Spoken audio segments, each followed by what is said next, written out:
Hey guys, what's going on? This is Pants Our Dragon, and today we'll be doing a little video for top 5 best top laners for solo queue as of patch 6.2. Last time I did this was in patch 5.24, so that's about a month ago. And now the top lane sure has changed since my last tier list, so I think it's time to do a new one. Also, I feel like a lot of mastery pages weren't the correct one.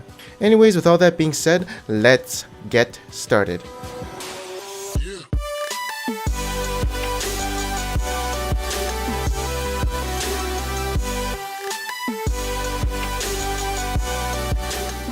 Alright, so at number 5 is going to be one of my personal favorite picks, Quinn.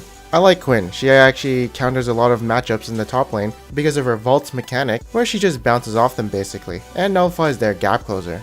And obviously she's ranged, so she can poke them down pretty easily with just her auto attacks. But there's definitely one thing that is a problem with Quinn, and that is she is easily camped since she is a squishy AD carry, and she can only vault off one person, so there's no skips after that. So in that sense, she is one of the prime targets to be camped if you do play her top lane. But another good thing about her is basically once she's level 6, she can do a lot of roaming mid ganks or even bot and then, teleport top lane. And she also scales pretty well into the mid game and late game. Now, if you do start playing this champion, one thing you gotta hit absolutely is your Q.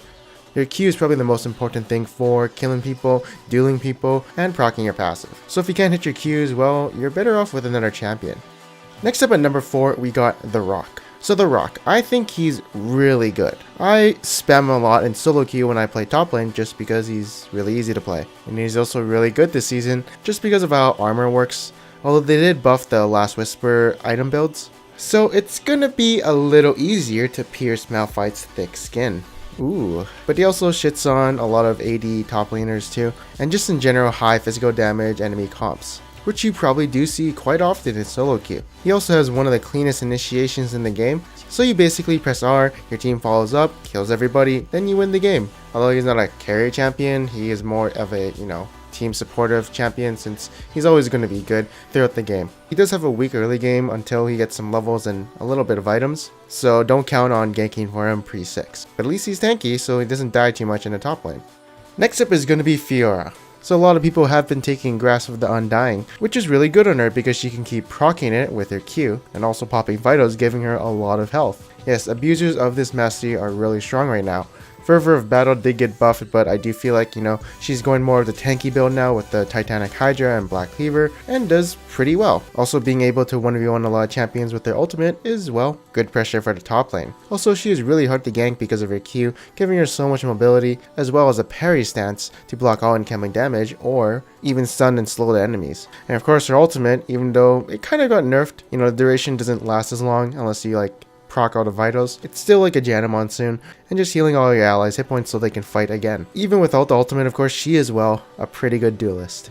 Now, next up we have Poppy. Now, Poppy, holy shit, this girl, she's pretty tanky. Just building health and magic resistant armor and trying to take her down, oh my god, it's like impossible. Because she can kite you with her Q, gets a shield from her passive, has pretty good mobility with her W and E, and can, disengage with her R. I even, as you can see in this clip, want to see how tanky it was by 1v4ing the enemies, and I survived quite a while. Obviously this is an endgame build, so a lot of people on our team have items too. But let's talk about her laning phase. So she can proc the Grasp of Undying with her passive being ranged, so she can abuse that pretty easily. And then her base damage is a lot. It's so much. Like, what the hell? You build full tank, go on someone who doesn't really have a lot of armor, and you will do a lot of damage. She also brings a lot of CC with her Q and E and R, so that it is pretty consistent, and her laning phase is not that bad either. Basically, she's a tank who does pretty good damage, pretty good CC, and is actually pretty tanky. Oh yeah, and can use Grasp of Undying pretty efficiently. And finally, at number 1, we have Gangplank. Gangplank, okay, so he's definitely one of the abusers too of Grasp of Undying with his Q. You slash a minion, burn it, auto attack for a bit, then you can sustain off your enemy by just pressing the Q button along with poking them.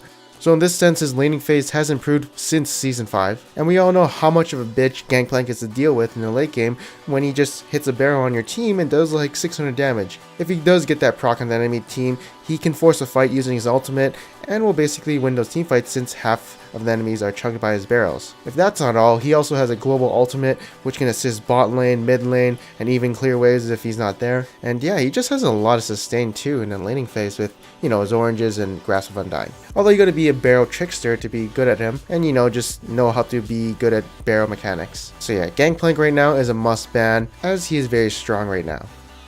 Next up, we're going to be doing some honorable mentions, and first up is going to be Ryze. This guy is a big honorable mention, of course, because, well, when he turns on his superpowers, he becomes a superhero or a super monster. Like, he'll just lock you in a room prison and you can't get out. He'll do fuck tons of damage, and he'll also spell vamp that all. And basically, if you don't have CC to lock him down or anything, he's gonna kill your team. The only problem he has is his laning phase, but after 6, he basically wins most matchups, as he gets a big boost from getting his R, since he can go superpowers more frequently. But yeah, if you shut him down early game and, delay his tier, delay his Rod of Ages, he won't be too much of a threat in the late game and mid game. Also, Thunderlords with E at level 1 is pretty annoying too. I think the reason why he has a low win rate though, in like lower elos, is because he's kind of hard to play mechanically, because you gotta know the right combo to use when you're supercharged and how to do the perma route. But like in the hands of a good top laner, it should be fluent to play him. Like, I can't even do the Ryze combo consistently.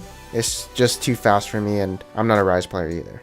And next up we have Graves. Although, he's a jungler, he can also be played top lane too, if for whatever reason no one wants to jungle with him on the team. The only reason he's an honorable mention and basically not number 1 is because he's number 1 in the jungle. But otherwise, as a champion, he's just really good right now. He can be played AD carry, top, jungle, but from my experience, works the best in the jungle. And now we're going to be doing a segment where I'm going to be answering some of the questions you guys asked from my last top lane tier list video. So the Echo asks, dude, where is Renekton? Alright, so Renekton is one of those champions who is not that great at the moment. I'm not really sure why. I mean, he does, benefit from runic armor. Probably would be really good with Grasp of Undying too, and Titanic Hydra as well. And he also gets hit point from his ultimate, so Grasp of Undying will do more damage and steal more life. Although I don't really see this champion quite often. Actually, I've never seen it really before in Season 6. And on paper it sounds good, but I'm not sure what's happening. Next up, Sebastian asks, no Jax? Well, Rageblade was nerfed like quite a bit since Season 6, and he's got no momentum until he gets that item. And once he does get that item, he's, still pretty squishy. And the thing is also, if he does get behind in lane, he's super useless. Like, Tank Jax doesn't really work, he's a bruiser. It's gonna take a while for him to get some damage, and once he does, well, the enemy is kind of past his power spike already. And yeah, basically, I don't think Jax has the best matchups early game, but once he does get that mid game and late game power spike, he's decent, but I wouldn't recommend him because his early game kind of sucks right now. And finally, for our last question, Simba asks, what about Aatrox? Runic armor, Grasp of Undying, or even Fervor of Battle sounds good on paper, but I don't know, he's just not that useful, I guess. I've never seen one yet, so there's no opinion about it, but I could say it's a niche pick for some people maybe.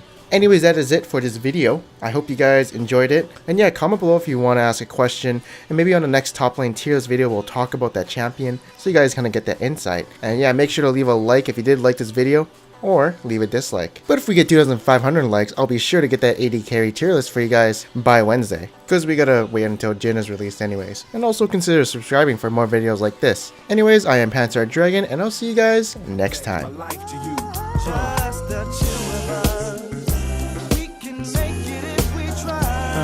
Just me and you, just me and you.